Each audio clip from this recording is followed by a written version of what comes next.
dari Baca Pres Prabowo Subianto yang juga sekaligus Ketua Umum Prabowo Subianto menjawab dinasti politik salahnya apa. Nah, berkaitan dengan dinasti politik, ini juga ada survei Litbang Kompas, saudara, yang menunjukkan 60,7% responden menyebut majunya Wali Kota Solo yang juga merupakan putra sulung Presiden Jokowi, Gibran Rakabuming Raka di Pilpres 2024 adalah bentuk politik dinasti.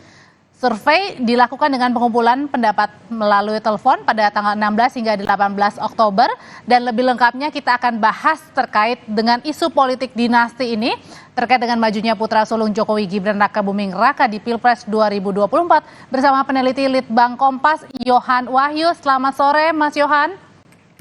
Selamat sore. Tadi ketika ditanya nih oleh responden, apakah terpilihnya Gibran untuk melaju ke Pilpres ini merupakan sebagai bentuk politik dinasti?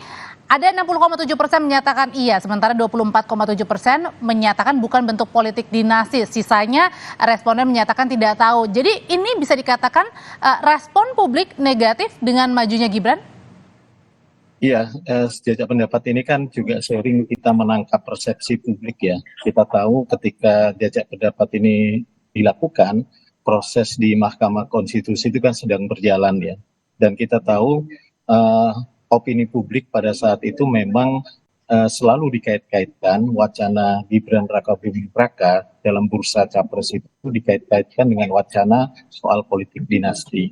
Karena itu kita ingin menangkap apa benar ketika Gibran masuk dalam kontestasi itu juga bagian dari politik dinasti ya. Kita ingin menangkap respon publik ya, persepsi publik ya. Dan hasilnya memang ada 60,7% yang mengatakan publik mengakui, responden mengakui bahwa ketika Gibran itu maju dia sebagai cawapres itu adalah bentuk dari politik dinasti.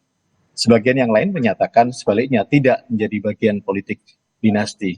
Jadi memang kita coba menangkap persepsi publik ketika proses di MK berjalan di satu sisi, di sisi yang lain memang wacana atau diskursus soal politik dinasti itu menguat gitu ya pada akhir-akhir belakangan ini.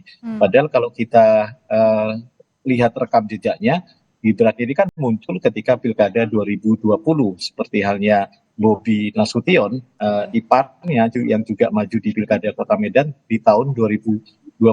Wacananya tidak begitu kuat dibandingkan wacana sekarang soal politik dinasti yang sama-sama keduanya maju dalam kontestasi politik.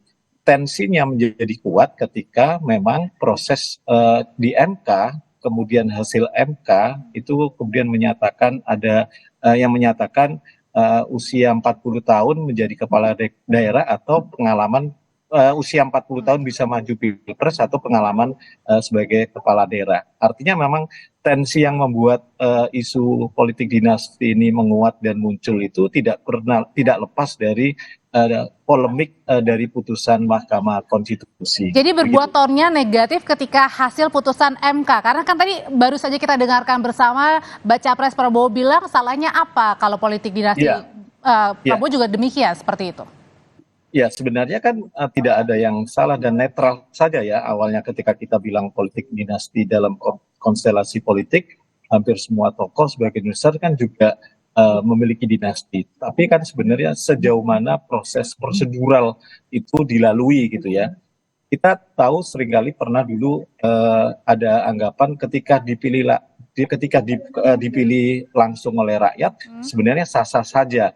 Tapi ada tahapan yang sebenarnya kita tidak mungkin publik tidak tahu dalam proses kandidasi ya, proses bagaimana dia menjadi calon, proses bagaimana dia kemudian diputuskan menjadi calon. Ini kan kita tidak tahu, publik tidak bisa mengakses informasi itu. Publik hanya bisa mengakses ketika sang calon itu sudah masuk di surat suara dan kemudian berhak untuk dipilih. Jadi proses potensi politik dinasti praktek ini sebenarnya ukurannya lebih ke prosedural gitu ya, apakah prosedural demokrasi itu dilalui atau tidak. Semua punya hak gitu ya. Jajak pendapat Kompas juga menyebutkan apakah politik dinasti itu jika ada larangan untuk mencegah politik dinasti itu apakah sebuah bentuk membatasi hak politik orang lain. Ini pendapatnya terbelah ya, yang 47,2% menyatakan ya itu akan membatasi hak politik dan 41,9% tidak membatasi hak politik. Artinya kalau bisa kita dibilang baca, juga Mas Wahyu kalau misalnya mungkin responden ini sebagian besar tidak apa-apa dengan politik dinasti, iya, asalkan ada tahapan demi tahapan yang benar. harus dilalui. Ya, benar. Jadi ada menyeimbangkan antara satu sisi hak politik semua orang harus dijamin, di sisi yang lain prosedur demokrasi, tahapan-tahapan proses dari mulai kandidasi, kemudian seleksi dalam konteks pemilihan itu juga harus dilalui dengan benar, dan semua orang punya kesempatan yang sama baik di tahapan kandidasi maupun di tahapan seleksi. Ini yang sebenarnya jadi titik tekan ketika kita seringkali memperdebatkan soal politik dinasti. Padahal kita sudah pernah ada upaya untuk membatasi lahirnya politik dinasti itu dengan waktu itu kasus pilkada ya, di pasal 7 Undang-Undang Pilkada, Undang-Undang 8 tahun 2015 soal larangan bagi keluarga dari petahana, baik dari keluarga baik sisi atas, bawah, kiri, kanan ya, ipar, kakak, orang tua, anak, itu dilarang selama 1 periode selama petahana menjabat. Aturan ini kemudian diuji materi dan diloloskan oleh MK untuk dihapuskan. Artinya memang upaya yang dinilai karena salah satu alasannya adalah membatasi hak politik. Gitu. Terima kasih untuk ulasannya, Mas Wahyu. Terima kasih.